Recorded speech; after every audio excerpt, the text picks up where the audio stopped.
तेरह अप्रैल 2025 से 14 मई 2025 तक सूर्य ग्रह करेंगे गोचर मेष राशि में। और हर वक्त बताता आया हूं, जब भी किसी ग्रह का गोचर होता है तो वो किसी लगन वाले व्यक्ति के लिए शुभ होता है और किसी के लिए अशुभ होता है। आज का ये वीडियो बना रहा हूं, वो कौन से ऐसे लगन वाले लोग हैं जिनको इस समय सावधान रहना है, क्योंकि सूर्य करेगा उन्हें परेशान, क्योंकि उनके लगन के अंदर सूर्य होंगे अशुभ। नमस्कार दोस्तों, मैं हूं डॉक्टर विवेक चोपड़ा और आज बहुत महत्वपूर्ण टॉपिक पे हम चर्चा करेंगे, क्योंकि सूर्य मेष राशि में जब गोचर करते हैं तो वो उच्च के हो जाते हैं और उच्च के होने के बावजूद वो कुछ लगन वाले व्यक्तियों के लिए अशुभ रहेंगे। तो वो कौन से ऐसे लगन है जो इनके लिए सूर्य ने मेष राशि में रहते हुए अपनी अशुभता दिखानी है और कैसे उस नेगेटिविटीज को दूर करें। घबराएं नहीं, वो भी आपको इस वीडियो के अंत में बताऊंगा। सबसे पहले चर्चा करते हैं पहले उस लगन की जिसमें सूर्य ग्रह मेष राशि में होते हुए अशुभ रिजल्ट्स देते हैं, वो है वृषभ लगन। वृषभ लगन के अंदर सूर्य 12वें भाव में गोचर करेंगे और कुंडली में चौथे भाव के स्वामी होते हैं। ये प्योरली अशुभ रहेंगे इस लगन वाले व्यक्ति के लिए। इसके बाद जो लगन है जिसमें सूर्य अशुभ होंगे वो है मिथुन लगन। मिथुन लगन वाले व्यक्ति के लिए तीसरे भाव के स्वामी कुंडली के 11वें भाव में चले जाएंगे, यहां पर भी वो अपनी अशुभता दिखाएंगे। इसके बाद बात करें तो कर्क लगन वाले व्यक्तियों को भी राहत नहीं है, क्योंकि सूर्य ग्रह दूसरे भाव के स्वामी होकर जब 10वें घर में जाके बैठेंगे तो बहुत अशुभ रिजल्ट्स देते हैं। और यहां पर मैं आपको क्लियर करना चाहूंगा, बहुत सारे एस्ट्रोलॉजर्स आपको ये कहते सुनेंगे, आप दिखेंगे, आपको वीडियो चैनल्स में भी बता रहे होंगे इस वक्त कि दूसरे भाव का स्वामी जब 10वें घर में आएगा तो बहुत शुभ रिजल्ट्स देगा। दोस्तों, सिर्फ एक महीने की बात है, आपके बहुत सारे क्लाइंट्स या आप स्वयं इस चीज को देखेंगे कि अगर किसी की जन्म कुंडली के अंदर सूर्य ग्रह दूसरे भाव का स्वामी होकर 10वें भाव में आया है तो आपको एक महीने के अंदर अंदर पता चल जाएगा कि किसकी बात सच निकली, हमारी या उनकी। ये एक प्योरली प्रूवन फैक्ट है कि सेकंड हाउस का लॉर्ड कर्क लगन के अंदर जब 10वें घर में आके बैठता है तो कभी भी शुभ रिजल्ट्स नहीं देगा। तो इसलिए सावधान रहें, भ्रमित ना हो। अगला वो लग्न जिसे सूर्य के इस गोचर का लाभ नहीं मिलने वाला वो है कन्या लगन। कन्या लगन में 12वें भाव के स्वामी अष्टम भाव में चले जाएंगे, यहां पर भी सूर्य अपने अशुभ रिजल्ट्स देते हैं। इसके बाद बात करते हैं अगले उस लगन की जहां पर सूर्य अशुभ है, वो है वृश्चिक लगन। वृश्चिक लगन में सूर्य यहां पर 10वें भाव के स्वामी है, कुंडली के 6ठे भाव में चले जाएंगे, बहुत ज्यादा कष्ट दे सकते हैं। वृश्चिक लगन के बाद अगला लगन है मकर लगन और मकर लगन वाले व्यक्ति के लिए सूर्य ग्रह स्वयं जो है वो कुंडली के अष्टम भाव के स्वामी होते हैं और ये अष्टम भाव का स्वामी जब चौथे भाव में आके बैठेगा तब ये बहुत अशुभ रिजल्ट्स देंगे मेष राशि के अंदर। मकर लगन वाले व्यक्ति को भी राहत नहीं है, उनको भी यहां पर सूर्य के अशुभ रिजल्ट्स मिलेंगे। और आखिर में हम बात कर लेते हैं मीन लगन की। ये वो आखिरी लगन है जहां पर सूर्य ग्रह अपने शुभ रिजल्ट्स देने में सामर्थ्य नहीं रखते। यहां पर सूर्य ग्रह कुंडली के 6ठे भाव के स्वामी होते हैं और ये जब सेकंड हाउस में जाएंगे यानी मेष राशि के अंदर तो ये अपने प्योरली अशुभ रिजल्ट्स देंगे।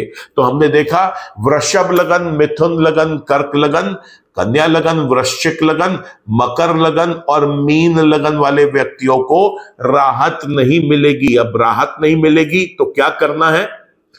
जन्म के अगर ये आपके शुभ ग्रह हैं लेकिन गोचर में खराब हो गए तो इतनी चिंता की बात नहीं है, क्योंकि जन्म का शुभ ग्रह गोचर में अगर किसी कारण से कुछ दिनों के लिए या एक महीने के लिए अशुभ स्थान पर चला गया तो केवल वो अपनी शुभता में कमी लेके आएंगे, बहुत ज्यादा नेगेटिव वो नहीं करेंगे।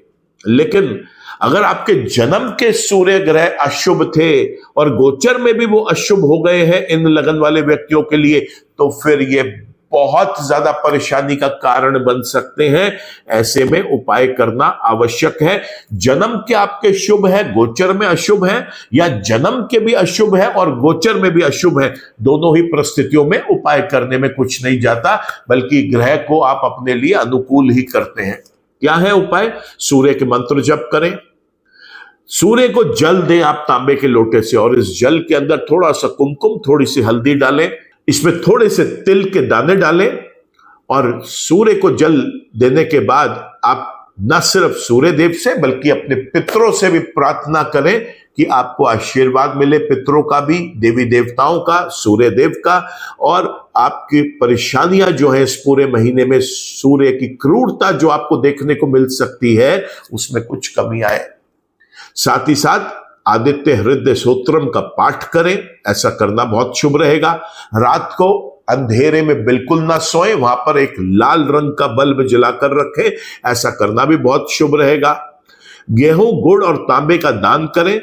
जब भी आप किसी मंदिर में विजिट कर रहे हो तो रसीले फल जो होते हैं उनको साथ लेके जाए, देवी देवताओं के चरणों में उन्हें अर्पित करें। गरीबों को भी गेहूं, गुड़, तांबे का दान कर सकते हैं, फलों का दान कर सकते हैं, ऐसा करना बहुत ज्यादा शुभ रहेगा। अगर संभव हो, आप किसी ऐसी जगह रहते हैं जहां पर चलता हुआ पानी है, तो एक छोटा सा टुकड़ा गुड़ का आप चलते पानी में प्रवाह कर दें, वो करना भी बहुत शुभ रहता है। तो ये छोटे छोटे उपाय हैं जिन्हें करके आप सूर्य की नेगेटिविटीज को कुछ कम कर सकते हैं। रविवार के दिन शाम के समय भीगी हुई गेहूं में गुड़ मिलाकर गाय को खिलाना बहुत शुभ रहता है। गौ सेवा करें, मंदिर में जाकर आप थोड़ी सी सेवा करें, जहां पर कोई भी ड्यूटी मंदिर में होती है, किसी भी प्रकार की मंदिर के साफ सफाई के लिए या किसी भी धर्म स्थल की साफ सफाई के लिए जो ड्यूटीज लगाई जाती है, उसके अंदर पार्टिसिपेट करिए, धार्मिक कार्य करिए, उससे भी सूर्य की नेगेटिविटीज जो है वो कम हो जाएंगी।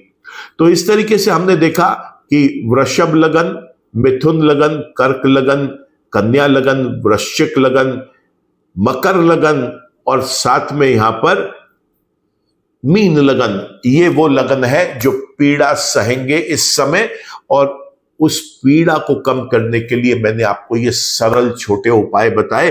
कोई भी आपको इस अवधि के अंदर माणिक रत्न धारण करने के लिए सलाह देता है, उसे एक कान से सुन के दूसरे कान से निकाल दे, बिल्कुल भी धारण ना करें, अन्यथा अनर्थ हो सकता है। तो दोस्तों, आज की वीडियो में केवल इतना ही। वीडियो अगर आपको पसंद आया हो तो मैं आपसे रिक्वेस्ट करूंगा कि आप इसे लाइक करें, कमेंट करें, शेयर करें। चैनल आपने अगर सब्सक्राइब कर लिया है तो थैंक यू फॉर दैट। अगर चैनल अभी तक सब्सक्राइब नहीं किया तो आप चैनल को भी लगे हाथ तो सब्सक्राइब करें, बेल आइकन को जरूर क्लिक करें, क्योंकि कोई भी नया वीडियो अपलोड होता है उसका अपडेट आप तक पहुंच सके। जैसे आज हमने ये वीडियो बनाया सूर्य के अशुभ अवस्थाएं जो लगन वाले लोग झेलेंगे, ऐसा ही एक वीडियो हमने बनाया है। वो कौन सी ऐसे लगन की राशियां हैं जहां पर सूर्य का ये गोचर शुभ रहेगा। आप ये दोनों वीडियोस देखिए, क्योंकि हो सकता है कि आपकी वीडियो में जो आपके लगन के अनुसार सूर्य आपके लिए शुभ या अशुभ हो, लेकिन परिवार के किसी मित्र के, किसी रिश्तेदार के, किसी और जान पहचान के कुंडली में वो शुभ या अशुभ दोनों अवस्थाओं में हो सकता है। तो दोनों वीडियोस को मैं चाहूंगा कि आप देखें, उनको शेयर भी करें अपने नियर डियर वंस के साथ, ताकि उसका फायदा, उसका लाभ वो उठा सके। अगर वो अशुभ है तो सचेत हो जाएं, अगर वो शुभ है तो उसका भरपूर फायदा वो उठा सकें, और वो अगर अशुभ है तो वो सचेत हो जाए और उसके लिए उपाय कर सकें। ईश्वर आप सबका भला करे दोस्तों। नमस्कार।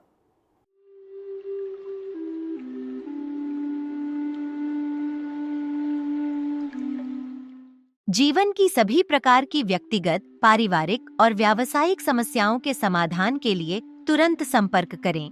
डॉक्टर विवेक चोपड़ा, पीएचडी, गोल्ड मेडलिस्ट, विश्व विख्यात ज्योतिषाचार्य एवं वास्तु एक्सपर्ट। कॉल अथवा व्हाट्सएप करें 9311131069 9212431069।